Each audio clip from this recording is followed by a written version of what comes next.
How's it going, ladies and bruises? I'm Bobby Sixkilla and welcome back to Corpse Factory. Now, in the last episode, we finally went back to finish off Junpei, Matsumoto, and possibly Aoi. But Noriko spared him, and we didn't find out who the Herald is even. Although it does seem that they're the only members, if he's telling the truth, they're the only members of the Human Removal Service, just the two of them. So, I don't know how they're so powerful, how they can get so much done. Even if he is physically murdering every single one, how does he get around town that fast? Anyway, Noriko gasps unhealthily as she quickly consumes her weight in water. With a loud swallow, she brings her sleeve to her lips and wipes her mouth dry. The empty water bottle clatters against the concrete and Noriko's gaze returns to me. That's a bit better. The visit to the maid cafe got the better of her. She spent too much energy intervening in the confrontation, but her motives for doing so remain unclear. Fill me in. There's no need to kill Junpei. Why? He knows everything. Knows me, knows Tomoe. Knows you? He knows... you. Noriko hesitates, but she doesn't flinch at the revelation. Something tells me that she already knew this much. Well, I mean, she revealed herself to him just before, so if he didn't already, he sure as shit does now. Junpei Matsumoto will be dead by sunrise. I made a request, Kojiro. A request? The first thought that jumps out at me is that she requested for Corpse Kill to kill Junpei Matsumoto. But that's a ridiculous notion, isn't it? I see. I don't think Corpse Girl can take care of him. He knows her whole operation. Noriko's raised eyebrow conveys her confusion. What? No, I didn't make a request through Corpse Girl's website. The Human Removal Service. What would be the point of that? I shrug because I truly don't know what else she could have meant. I used the other website, the Human Removal Service. Yeah, but like, if you got requested in the Corpse Kill website, which you didn't kill yourself. So if a member of the Human Removal Service got requested on their website, presumably they're not going to get killed either. I made a request for the death of Junpei Matsumoto. Oh. But again, what good would that do? Junpei's an accomplice. If his colleague, the venerable, supposedly immortal Herald, receives a request to kill him, it will simply be ignored. Unless... a startling realization dawns on me. Shit, of course. Why didn't I suggest that? A haunting smirk is inscribed across Noriko's features. She knows that I've finally drawn the same conclusion. The Herald is ambitious. His convictions are strong. Absolute, just like mine. Like Corpse Girl's. Corpse Girl's convictions, huh? Corpse Girl would never reject a request. That's right. Except she did reject her own request. Junpei Matsumoto is disposable. A pawn. The Herald will deal death to him in the same manner as any other nameless victim. I don't know about that. I see. But more important than Junpei being killed is what we will discover in the aftermath. Explain. By knowing that Junpei is the next to be targeted, we can observe him and witness the Herald's killing method firsthand. Now that's a good idea. Ah, it's brilliant. Noriko has laid the perfect trap. By sparing Junpei's life today, we'll have him set up to be slaughtered by his own compatriot. And we can use his death as a means to uncover exactly how the Herald brings low his victims. Have to add it to you. This is a pretty fantastic plan. I know. A few things. You have doubts? Not doubts, exactly. I have doubts. Firstly, how do we know exactly when Junpei will be killed? Noriko sweeps her hair behind her ears and scoffs, as though the answer should be as clear to me as it is to her. I specifically requested the time of death. You can do that? The Human Removal Service demands it. Interesting. Second topic. What if you're wrong? What? What if the Herald isn't willing to kill his own ally? In that case, it will prove something important. It will prove that we are dealing with a complete amateur. Someone whose convictions could never reach the strength of Corpse Girl's. Oh, Noriko, shove it up your ass, man. And just like that, Noriko reaffirmed my earlier suspicions. Corpse Girl truly would destroy her own allies in order to see her ambition fulfilled. Tomoe, myself, our souls are shackled to Corpse Girl's own black void, yet we are not safe from her wrath. Should Noriko will it, our flames will be snuffed out in moments. We are nothing to her. Dirt. Dust. Ash. We'll be blown away like the useless incinerated remains of a cadaver. Understood. Let's uncover the secrets behind the Human Removal Service. I think we need to get her removed. Corpsegirl, I mean. We need to request her death from the human removal service. And then we're out. We're free. Except he loves her, apparently. Another early morning. If you can call it that. Haven't gone to sleep yet, so it still feels like a late night. Noriko has me on a short leash. I think she knows it too. Apparently she specified this as the place of Junpei's death. Don't know how she knew of it. This parking lot complex belongs to Junpei's apartment building. It extends 2 or 3 levels underground. Again, Noriko specified the exact location of the death. The human removal service seems to take user requests very seriously. How much further in? Shh. Keep your voice down. I'm just looking for a good vantage point that we can hide. Her words are severed by a violent gasp. Unable to speak another word, she simply points. My eyes obediently follow the direction of her slender finger.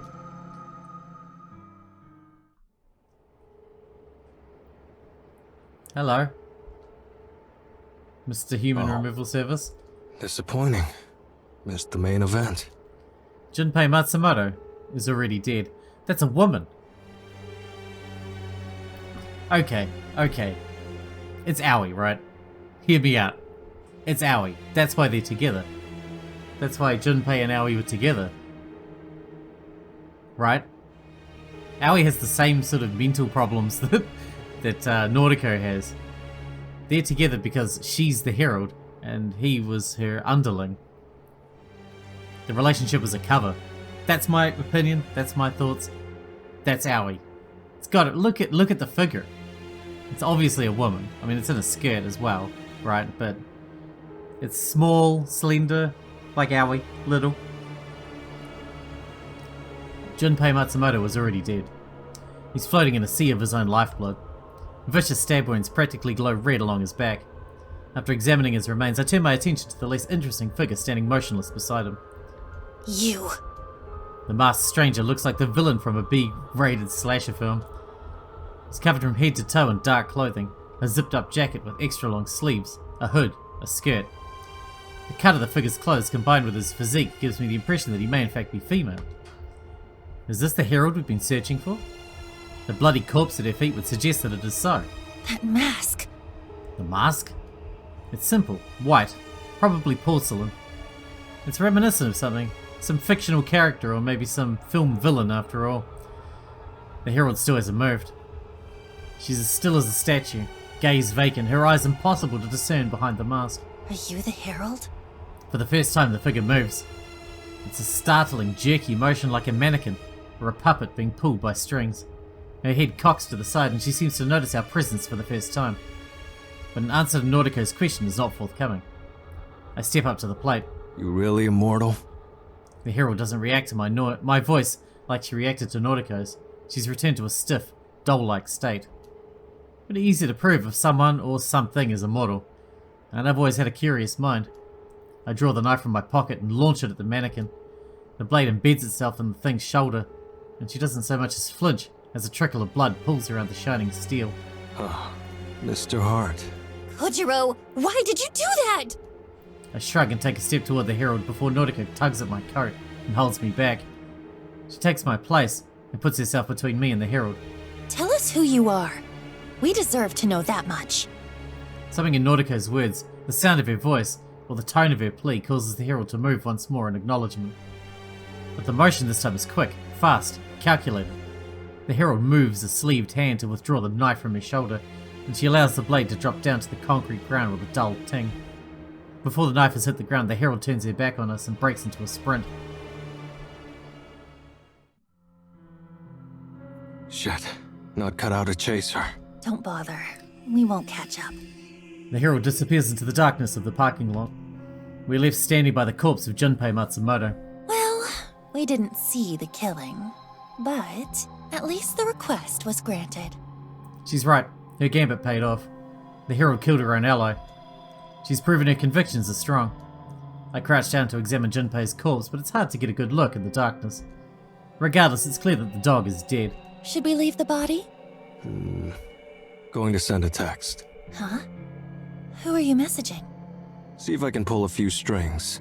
Wouldn't mind if the corpse ended up at my morgue. What are you planning? Nothing. Really. Just want to prod and poke a bit. Lovely. Nautico's subsequent grunt is a clear indication that she doesn't fully believe me. Do what you want. I've gained as much from this as I had hoped. I let her trail off as I turn my attention to my phone. I swipe through my contacts and quickly compose a message to a few people in particular. If all goes well, an investigation team will shortly arrive to examine this scene. I'll be gone by then, but if my contacts do their jobs correctly, they'll haul Junpei back to the morgue. I pocket my phone and scurry toward the blood-soaked knife that I launched at the Herald. It slides back into my pocket, and I signal to Nautico that we should depart. Goodbye, Junpei Matsumoto. She waves half-heartedly at the corpse and lets out a childlike giggle.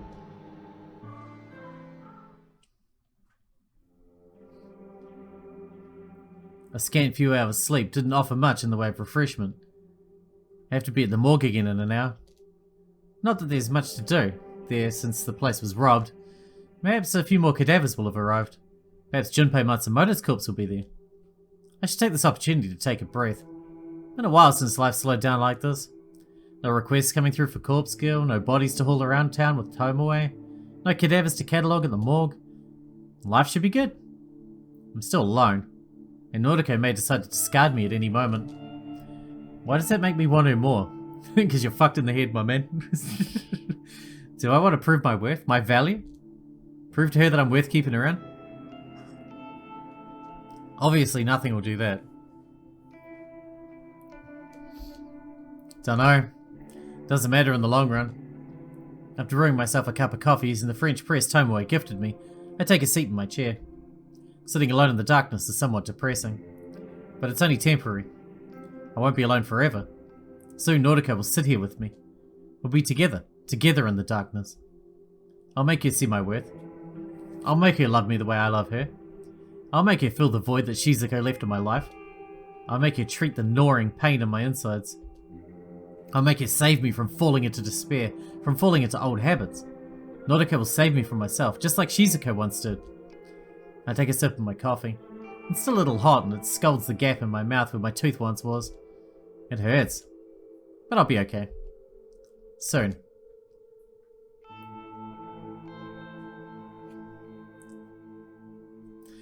It's hard to hide a smile when the plans unfold perfectly. The body was here, waiting for me when I arrive at the morgue. Staring down at the pallid corpse of Junpei Matsumoto fills me with more satisfaction than I thought possible. The dog is dead, and my early morning encounter with this executioner wasn't some fever dream born from wishful thinking. His body is riddled with stab wounds, deep, clean, piercing cuts, but these injuries were not inflicted by a knife. I'm no forensic pathologist, but the wounds are too thin and too deep. Each intrusion is about the width of a chopstick. Daddy was killed by chopsticks, though.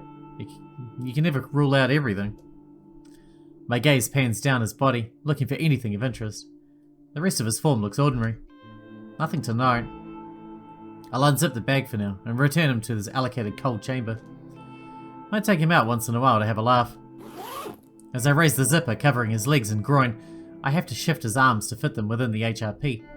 And then I flinch, as my hands instinctively retract from the cadaver. I'm used to the ice-cold touch of a body fresh from its containment chamber, the sensation of lifeless, preserved flesh. Thus, it wasn't the sensation of touch that caused me to startle. It was the sight of something out of the ordinary, something I'd somehow missed during my initial observation. Junpei's fingers. 5 thick, meaty digits on each hand. 10 perfectly intact, dead but otherwise healthy fingers. It was only days ago that I pierced 2 of his fingers, his thumb and his pointer finger, using cheap metal cutlery. I can't forget the distinct feeling of plunging those implements through flesh and bone, pinning his fingers to the table. The corpse before me shows no evidence of ever being injured in such a manner. Nobody can heal wounds like that without medical attention. Even then, stitches and scars will remain. But Junpei Matsumoto's digits are 100% intact and puncture-free. Interesting. Come to think of it, didn't I snap another few of his fingers in half that time? In half the time I confronted him outside his apartment? I'm sure I did. Crushed the bones within my own fist. But this corpse's hands don't show any signs of that either. Normal to the touch, no visible bruising. On a whim, I pull out my phone and open Noise. I navigate to Junpei Matsumoto's profile, load a few profile images, swipe through them one by one. I put my phone right next to Junpei's head, comparing the similarities between Junpei's photos and his dead body. Everything becomes clear immediately. Certain elements of Junpei's features don't match. It's a corpse, the same as what we were doing. His nose is broader in photos, his lips are thinner, more taut. The corpse in front of me is not Junpei Matsumoto. It's a copy. A clone. Junpei Matsumoto's death was faked for our entertainment. The body lying on the ground in front of the Herald was planted there before we arrived, planted to convince us that Junpei had met his maker. The Herald did not kill Junpei. The Herald simply used one of the Corpse Girl's tricks and produced a carbon copy body. All in order to fool myself and Nautico. As this revelation settles in my mind, I come to another conclusion. The morgue being robbed was no coincidence. I can almost guarantee that the cadaver used to replicate Junpei's death was stolen from this very place. A weapon of deception, stolen and turned against us. And the morgue was targeted before Nautico even requested Junpei's death. Almost as if the human removal service predicted Nautico's movements in advance. Is it even possible? It is if the person running it is like their best friend, you know, just saying. All I know for sure is that the dog is still out there, still skulking around, working for his master. This is starting to get interesting.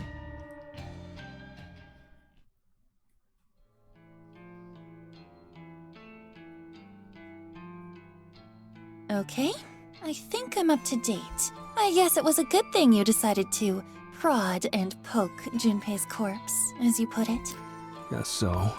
I thought you were just being your usual morbid self, taking corpses for your own use, whatever that may be.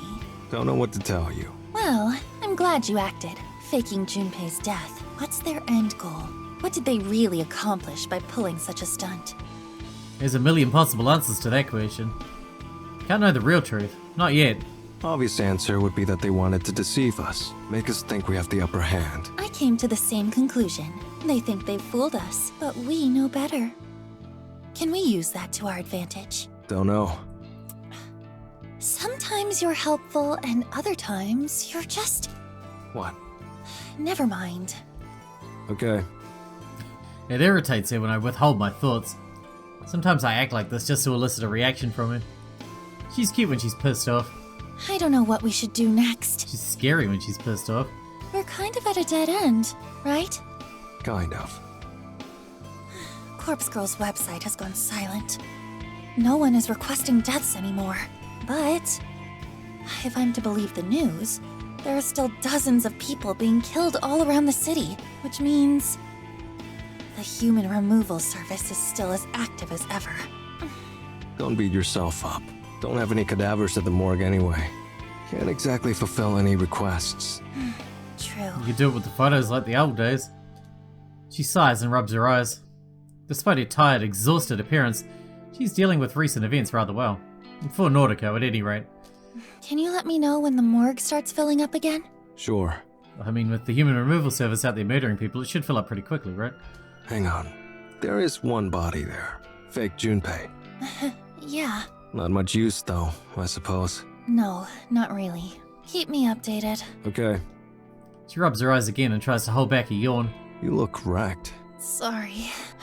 Things are tough right now. It'll get better. You'll cause some deaths soon enough. Aw, thanks, man. My words have a strange effect of actually cheering her up slightly. I know we're not exactly the most normal people. The things we do, the causes we devote ourselves to, they are wrong. There's no other way to put it. I know this. I trust that Nautico knows this as well. We're morbid, sick, disgusting. I don't know if usually bad people consider themselves bad people, you know? I mean, everybody knows Hitler is, like, evil and shit, but I don't think he thought he was evil. Nobody thinks they're in the wrong. Everybody can point at them and say, you're a fucking loony, you're evil. And they go, no, I'm just doing what's right, you know? Because everyone does what they think is right, even if it's clearly fucking evil and they're just delusional about it. I don't know. I feel like to have an operation like this, you have to genuinely believe that you're doing good, somehow. Otherwise there's no way you'd be able to live with yourself. Would you? Nautico slaughters innocent people in the name of Corpse Girl, her fabricated idol, or alter ego, or whatever else she could be. As for me, I've got as much blood on my hands as Nautico does. She likes to believe she's innocent, but the truth is that she's as guilty as any killer. I don't see myself the same way. I know for a fact the things I've done are enough to put me behind bars for the rest of my life. I don't try to convince myself that I'm something I'm not. I'm a criminal, plain and simple. But Nordica is a kindred spirit. We're connected on some level that I don't expect the average person to understand. We're bonded by the things that we've done, the death that we've witnessed. Looking at her now, this tired girl, worn thin by stress, I cannot but be reminded of Shizuko. I messed up with Shizuko. I didn't take the time that we had together seriously. I took it all for granted. I won't make the same mistake with Nordica. I'll make her mine and I'll prove my love to her every day. Perhaps that'll convince her not to discard me when I've run out of use. Want something to eat? She glances at me and opens her mouth, but weighs her words before speaking. Thanks, but you know me. I know. Of course I know. I know so much about her. She doesn't eat, not unless she absolutely has to in order to live for another day. Something light? A salad? I want to share a meal with you. I can't. Okay, I understand. I do. I get it. It's Nordica. Her convictions are what I admire most about her. What would it say of her character if I could break her convictions with a simple invitation? We should get married. Huh? A few days ago, you said you'd be mine. I told you something like that, yeah. But that had a condition. You had to kill Junpei. You stopped us, though. She's right. I didn't manage to kill him. Does that mean I don't deserve her? Maybe there's something else I could do? Let me prove that I'm a man you can love. I'll think about it. Okay. I'll take that. It's better than an outright no. Maybe you should get going for now. I need to sleep. Okay. I'll leave her be. Should get some sleep myself. Later. Bye, Kojiro. Something about the way she says my name sends a chill down my spine. It's not a pleasant sensation. It's not a feeling of elation or excitement. It's uncomfortable, disconcerting. I shrug it off and leave the factory. Oh, she's gonna kill us. Uh-oh. That's why she said it like that.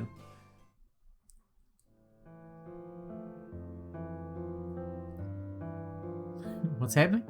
I have an uncannily vivid recollection of dragging Shizuko's corpse through the streets on the night that she was killed. I had witnessed the collision. I watched, speechless, as the arsehole who ran her down drove away like a coward. It took me a while to gather the strength to collect her crumpled body from the asphalt. By then it was around 7 o'clock. The sun had set, but a sliver of light had peeked over the horizon, tinting the sky with an orange hue. People kept screaming at me. I wasn't doing anything wrong. I wasn't trying to smear Shizuka's blood on the sidewalk. Just wanted to take her home. She was hurt or dead, no point leaving her in the middle of the road. She didn't comment on my suit. Got all dressed up just for her. Didn't comment on the ring. Even as I slipped it on his stiff finger, she didn't say a word about the size of the diamond. But she made a unique sound as we walked. It rings in my ears now and then, especially when I catch myself in quiet moments. Lovely. Didn't know what it was at the time. It punctured the silence between my heavy footsteps. Turns out the sound was caused by the fabric of her dress stretching and ripping against the coarse texture of the sidewalk. She made that sound for the entire journey home. My footsteps, thud, thud, Shizuko, shh, shh. People screaming. The cacophony of irritating noises assaulted us during the entire expedition. Silence didn't rear its head until we arrived at our destination. That's what the smell is. Oh, that's what the smell in her apartment is. It's Shizuko's rotting corpse. What, did he stuff her in the walls or something? It wasn't easy getting her up the stairs to my apartment. I'd carried her up in my arms dozens of times, always effortlessly, but during that final ascent, Shizuko's weight exceeded the limit of my muscles. I had no choice but to drag her up slowly, a single step at a time. It wasn't my fault her head cracked against every step. Once we were inside, I finally had the opportunity to examine the damage. Her limbs were flattened, her chest had caved in, ribs crushed and ground into fine dust.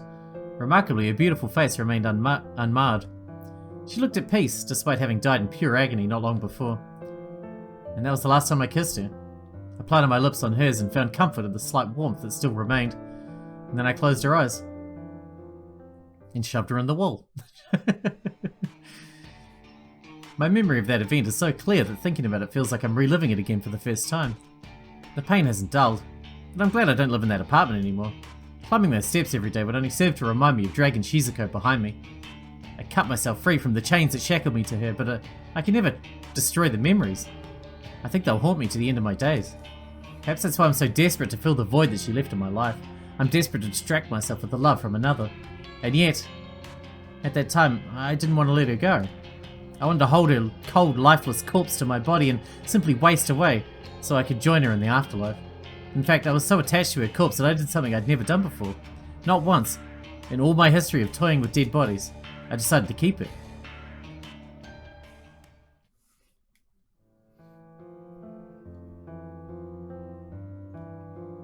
Don't know whether it was out of despair or depression or desperation. Truly know why I decided to do such an odd thing. Possessed by a single disturbing idea, I emptied out the small storage closet in that old apartment, discarded everything within. And then I carefully, delicately, lovingly placed Sixkilla inside the dark space. She stood up against the wall almost casually, almost like she was alive.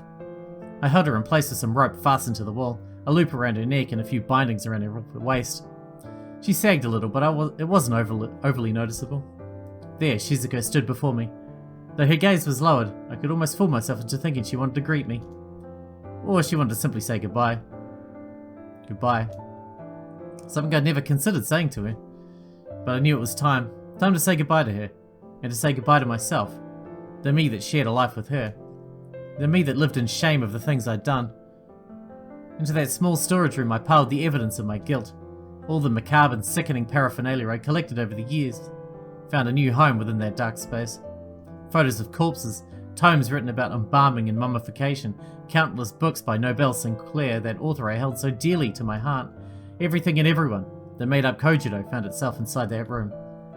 And with one last look at the girl, I slammed the door and locked it tight.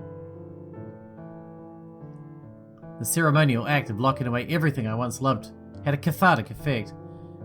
But the moments after that aren't as clear in my mind.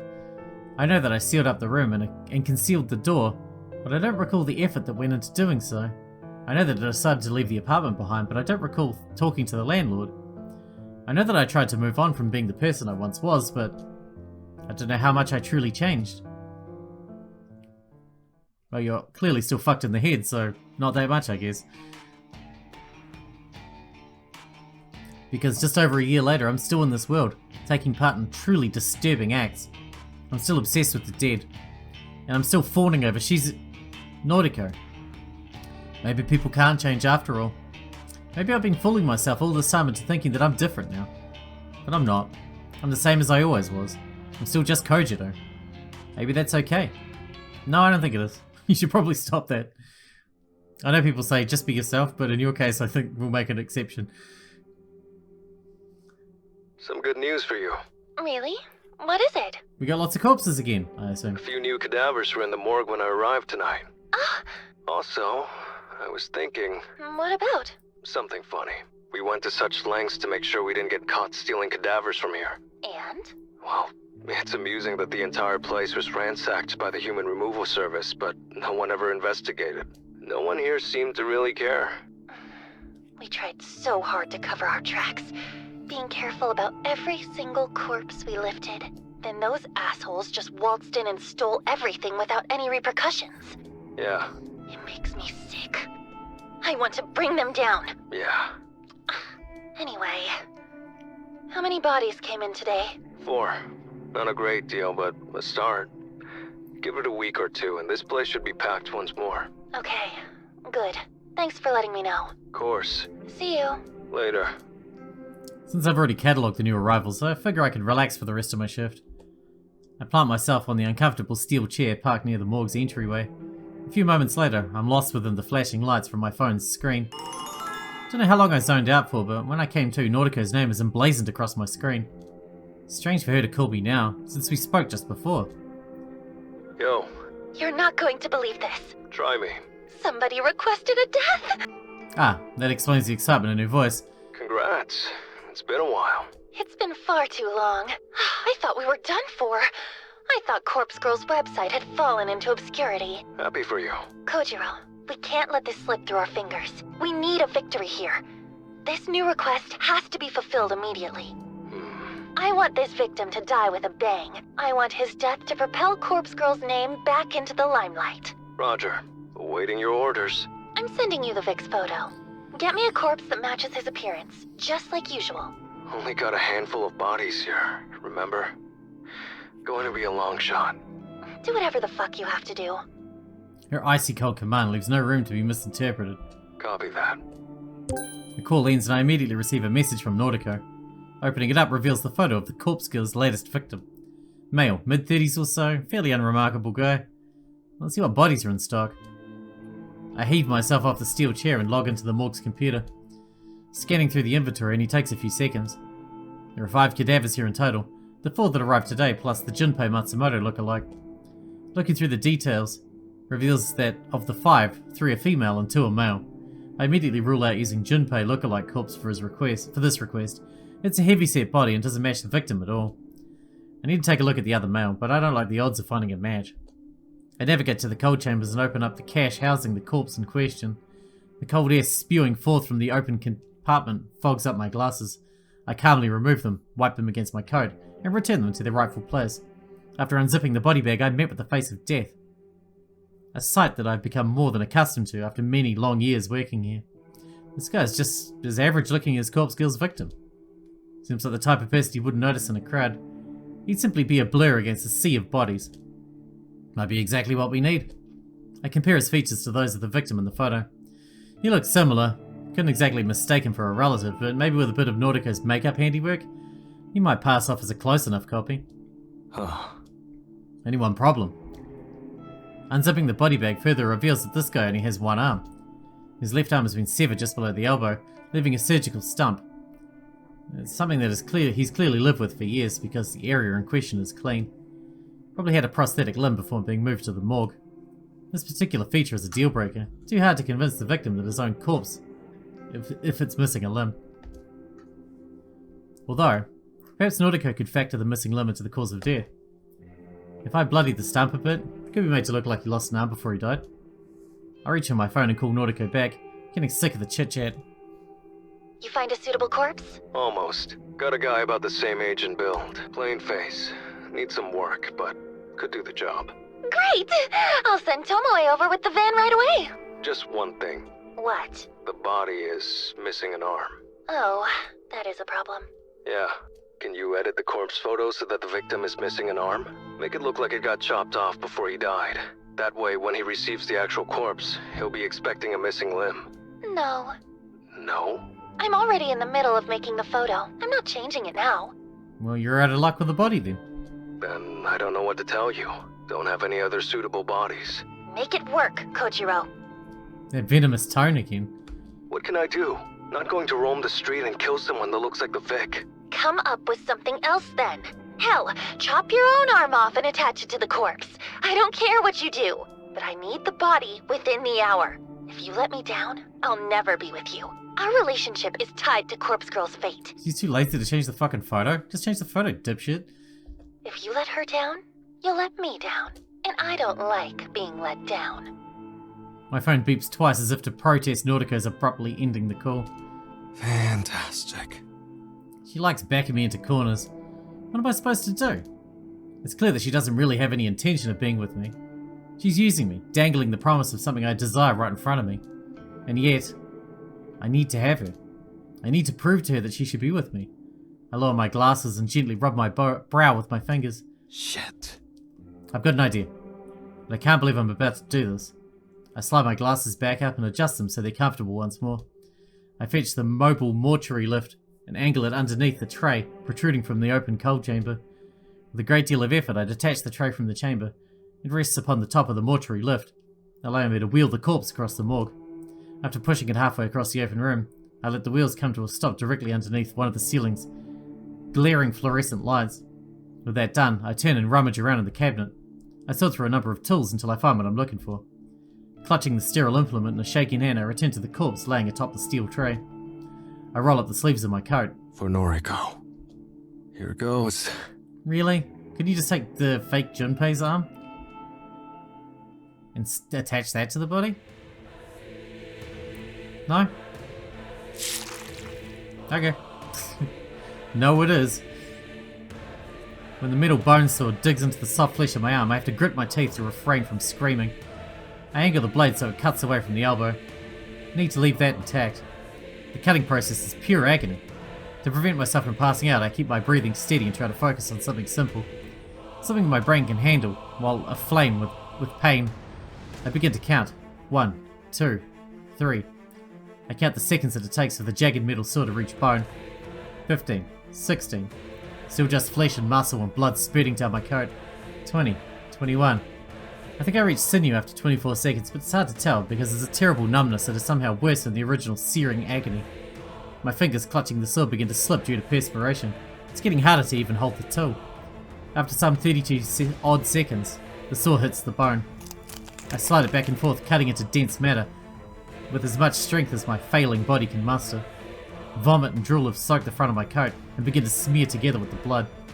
It's forming a shallow pool at my feet, and the stench of the mixing liquids threatens to overwhelm my senses. Counting the seconds has become infinitely more difficult.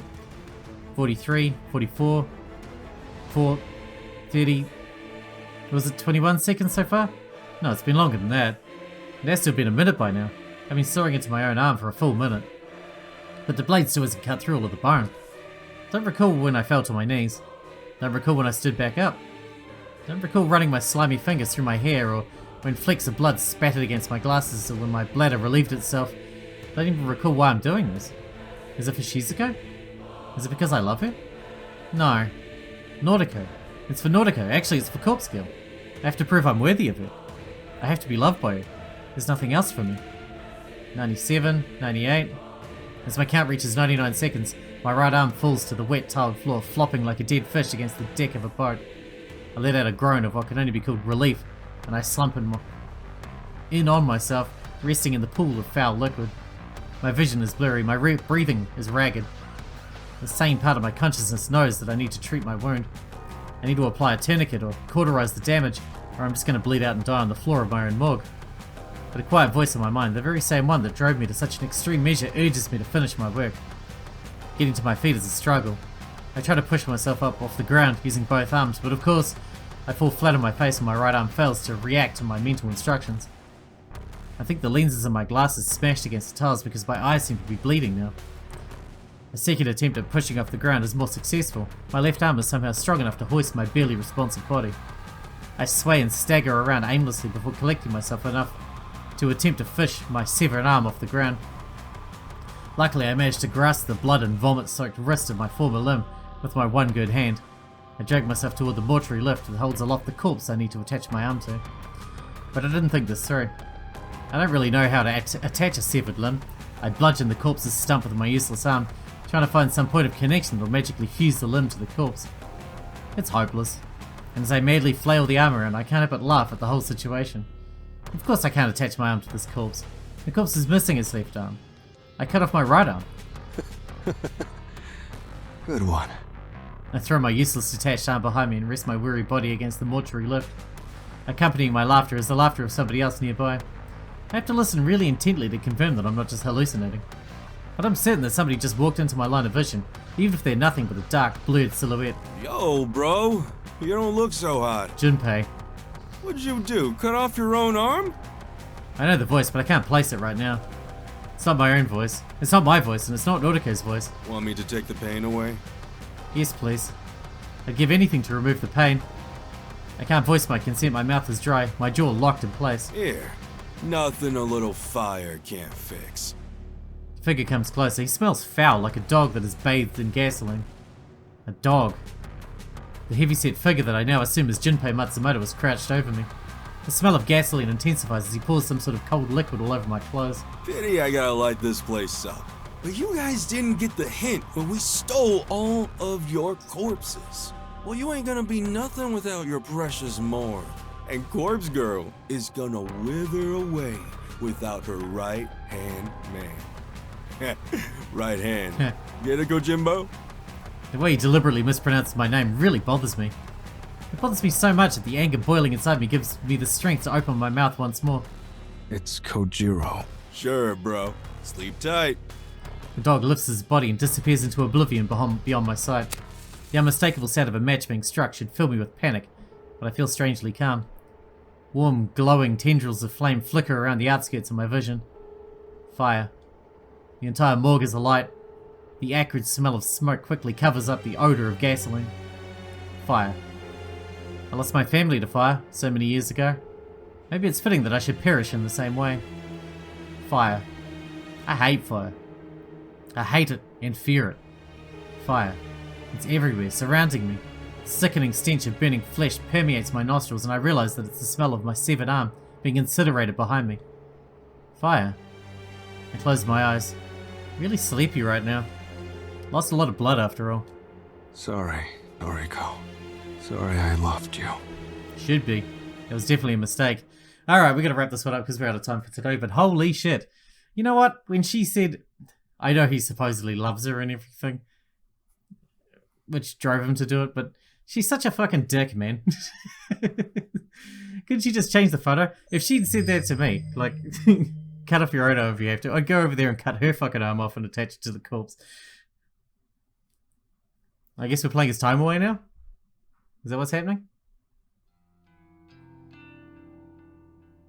Maybe not. Ooh, we might be playing as Aoi or Junpei? I don't know, I guess we'll see. We'll see in the next episode. That was a big one. That was a big one. Kojiro is gone now. Well, I mean, honestly, I think he's probably better off, to be fair, now than he was before. Anyway, I hope you guys enjoyed it. Thanks for watching. Thanks for hanging out with me, and I'll see you in the next one.